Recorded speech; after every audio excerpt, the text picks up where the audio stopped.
माँ की बहू। साक्षी के पैदा होते ही उसकी माँ गुजर जाती है, जिसके बाद उसके पिता आलोकनाथ अकेले ही उसका पालन पोषण करते हैं। 16 साल की उम्र से ही साक्षी ने घर चलाने के लिए नौकरी शुरू कर दी थी। बेटी से बढ़कर एक बेटे की तरह वो अपने पिता को कंधे से कंधा मिलाकर काम में हाथ बटाती रहती है। साक्षी, मेरे होते हुए तुझे नौकरी करने की कोई जरूरत नहीं है। तेरे हर शौक पूरे करने के लिए मैं अभी जिंदा हूँ। और आपकी शौक का क्या पापा? आपके भी तो कुछ शौक होंगे ना?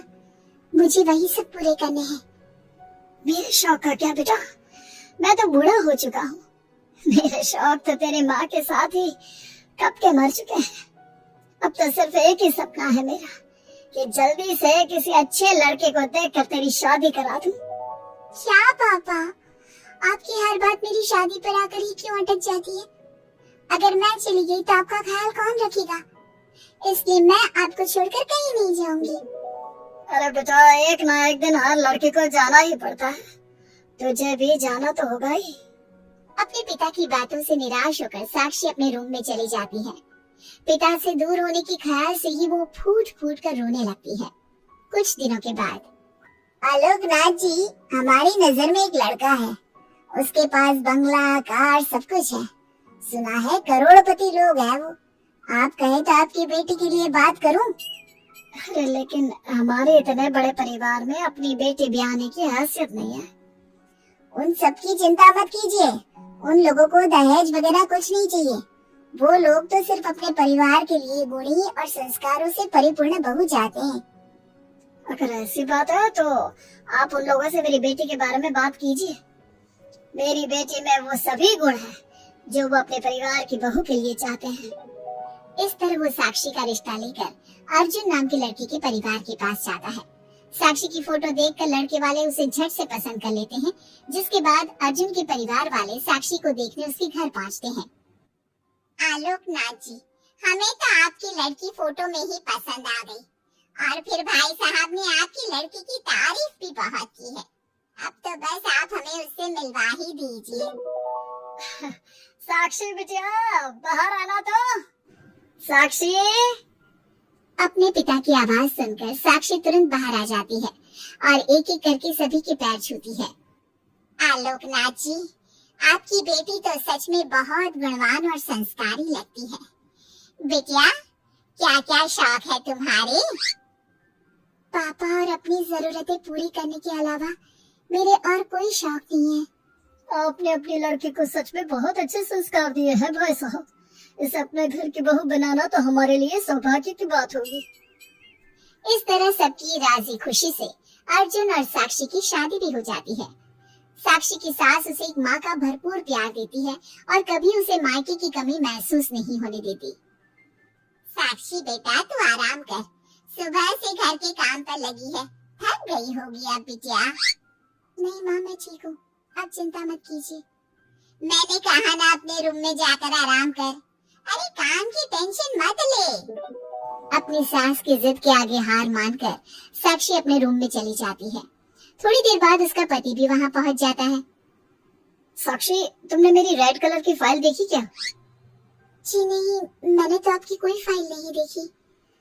साक्षी, तुमसे मेरी एक फाइल तक नहीं संभाली जाती। 1000 बार बोला है तुमसे कि मेरे सामान को हाथ मत लगाया करो। मेरी सुनते ही कहाँ हो तुम? मैंने बहुत सर पर चढ़ा रखा है तुम्हें। अर्जुन के इतना कहते ही साक्षी रोने लगती है। साक्षी के रोने की आवाज सुनकर उसकी सास वहाँ पर आ जाती है। साक्षी बेटा, क्यों रो रही है? इस नालायक ने कुछ किया है क्या? साक्षी अपनी सास मीना को सारी बात बताती है। क्यों गधे, अपनी फाइल का खुद तो ध्यान रखता नहीं और बहू को ताने देता है। माँ, अब तो रहने ही दो। आपको हर समय अपनी बहू ही सही लगती है। सही लगती नहीं, सही है मेरी बहू। माँ समझाइए नाइना, ये हर समय मुझ पर गुस्सा करते रहते हैं। खबरदार अर्जुन, जो आज के बाद तूने मेरी बहू के साथ ऐसा बर्ताव किया तो मुझसे बुरा कोई नहीं होगा। अपनी माँ की डांट सुनकर अर्जुन वहाँ से चला जाता है। बहू, अगर दोबारा ये तुम्हें ऐसा कुछ कहे तो तुम मुझे आकर फौरन बोल देना। मैं हमेशा तुम्हारे साथ खड़ी रहूंगी बेटा। माँ, आप सच में बहुत अच्छी हो। मुझे बचपन से लेकर आज तक कभी एक माँ का प्यार नहीं मिला, लेकिन जब से आप मुझे मिली है तब से मुझे माँ की कमी कभी महसूस नहीं हुई। अरे पगली, मैं भी तो तेरी माँ ही हूँ और मेरे होते हुए अब तुझे कभी अपनी माँ की कमी महसूस नहीं होगी। एक दिन। साक्षी, अब मैं तंग आ चुका हूँ तुमसे। भगवान के लिए मुझसे दूर रहा करो। अब मुझे ना चिढ़ होने लगी है तुमसे। अर्जुन, ये क्या तरीका है अपनी पत्नी से बात करने का? माँ प्लीज, आप रोज रोज इसकी पैरवी करने मत आया कीजिए। अरे क्या हुआ, सुबह सुबह तमाशा क्यों लगा रखा है? पापा, आपको पता है इस साक्षी की वजह से मेरा लैपटॉप खराब हो गया है। ऑफिस का पूरा डाटा इसी में था और देखिए ना, इसने उसमें चाय गिरा दी। अब मैं अपने बॉस को क्या जवाब दूंगा? माँ, मेरा यकीन कीजिए, मैंने जानबूझकर चाय नहीं गिराई। मैं तो इन्हें दे रही थी चाय, लेकिन इन्होंने ही ठीक से नहीं पकड़ी। अच्छा, तब इसमें भी मेरी ही गलती है। वाह साक्षी वाह। अर्जुन, तू बहू पर इतना क्यों भड़क रहा है? अब जो हो गया सो हो गया। सुन लेना ऑफिस में थोड़ी सी डांट। अब अपनी बीवी के लिए इतना तो कर ही सकता है ना तू? मैं आपके लिए दूसरा लैपटॉप ले आऊंगी, आप परेशान मत होइए। कोई जरूरत नहीं है उसकी, मैं खुद ले लूंगा। मेहरबानी करके मेरे सामान से दूर रहना। इतना कहकर अर्जुन वहाँ से चला जाता है, जिसके बाद साक्षी फूट फूट कर रोने लगती है। चुप हो जा बेटा, उसकी बातों का बुरा मत माना कर। अरे वो तो पागल है।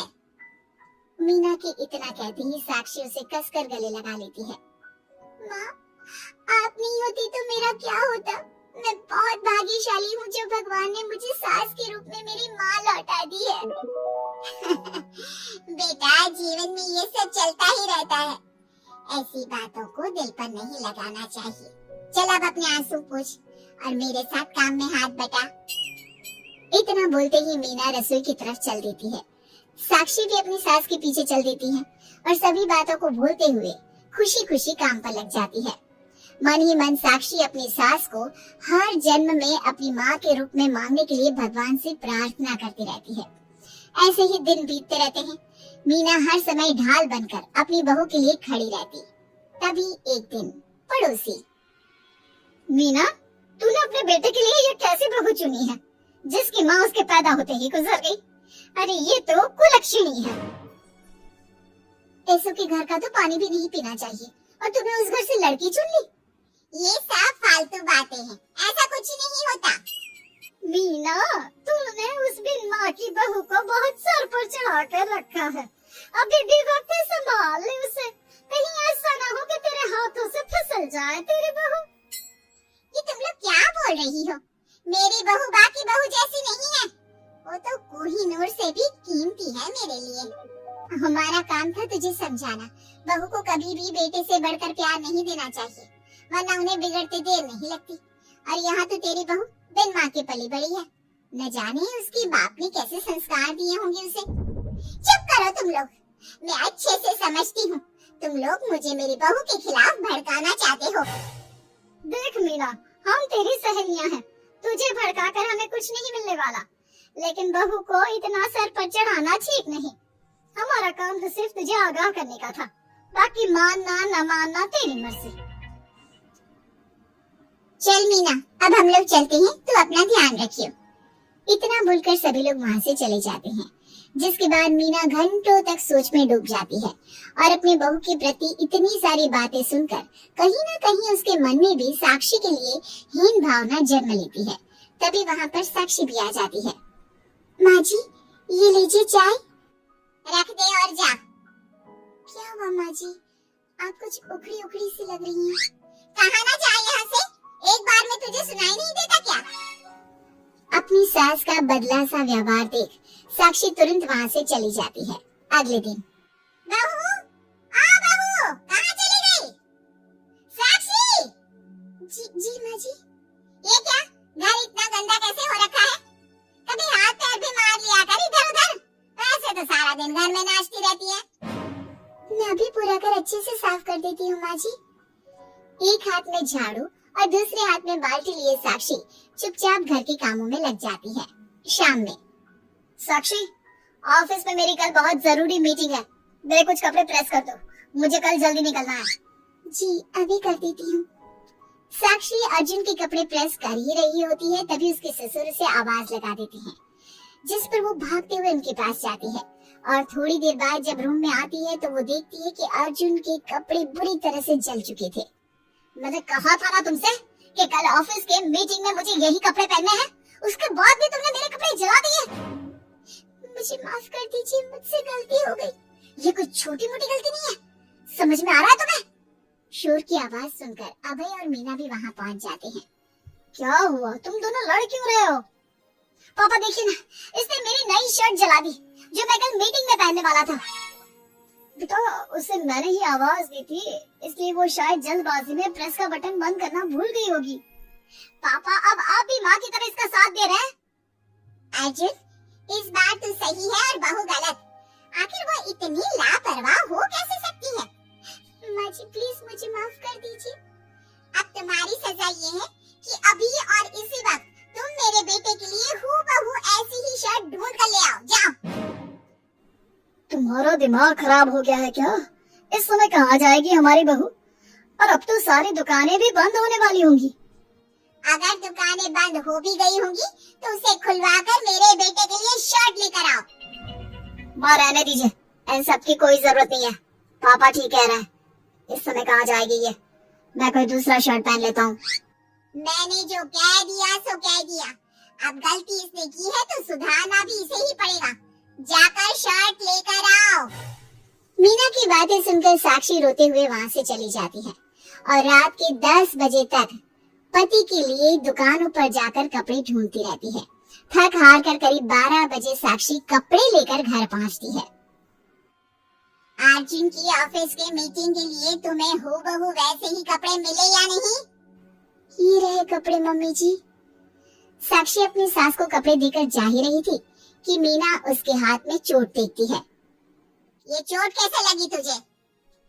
पता नहीं, जल्दबाजी में शायद किसी चीज से लग गई होगी। इतनी बड़ी हो गई हो, अब अपना ध्यान रखना कब सीखोगी? आप तो जानती ही है माँ, मैं बिन माँ की पली बड़ी हूँ। माँ के ना होने के कारण मेरे सर पर इतनी जिम्मेदारियाँ थी जिन्हें निभाते निभाते मैं खुद का ख्याल रखना ही भूल गई। लेकिन आप जानती हैं माँ, मुझे अब भगवान से कोई गिले शिकवे नहीं है, क्योंकि भले ही उन्होंने मुझसे एक माँ छीनी है, लेकिन उन्होंने आपको मुझे दिया है और अब आप ही मेरी माँ हैं। इतना कहकर साक्षी वहाँ से चली जाती है। साक्षी की बातों को सुनकर मीना को भी अपने कहे और अपनी गलतियों पर पछतावा होने लगता है, इसलिए वो बिना खाए पिए ही सो जाती है। अगले दिन, माँ जी, कल का सारा खाना तो ऐसे ही पड़ा है, आपने अच्छे से खाना नहीं खाया था क्या? मुझे भूख नहीं थी कल। साक्षी अपनी सास के दर्द को समझ जाती है और उसका हाथ पकड़ते हुए कहती है, चलिए माँ जी, मैंने आपके लिए आपकी फेवरेट छोले भटूरे बनाए हैं। आपने कल रात से कुछ नहीं खाया था ना, इसलिए सुबह उठते ही मैंने पहले आपके लिए खाना बनाया है। खाना तो तूने भी नहीं खाया होगा ना, चल जाकर पहले तू खा ले। माँ जी, क्या हम साथ बैठकर खाना नहीं खा सकते प्लीज? बहुत दिन हो गए हैं। साक्षी के इस तरह बोलने से मीना का दिल पिघल जाता है और वो मान जाती है। साक्षी मीना के लिए खाना लगाती है, जिसका पहला निवाला मीना अपनी बहू को खिलाती है। मुझे माफ कर दे बेटा, मैं जानती हूँ पिछले कुछ दिनों से मैंने तुझे बहुत चोट पहुँचाई है, हो सके तो मुझे माफ कर देना। नहीं नहीं माँ जी, आपका पूरा हक है मुझे डांटने का। मुझे आपकी किसी भी बात का कभी बुरा नहीं लगा। अपनी सहेलियों की बातों में आकर मैंने अपने दिल में तेरे लिए नफरत पाल ली थी, लेकिन कल जब तुझे रोते बिलखते देखा तो मेरी ममता फिर से लौट आई। मुझे माफ कर दे बेटा, मैं एक अच्छी सास नहीं बन सकी। किसने कहा आपसे कि आप अच्छी सास नहीं हैं?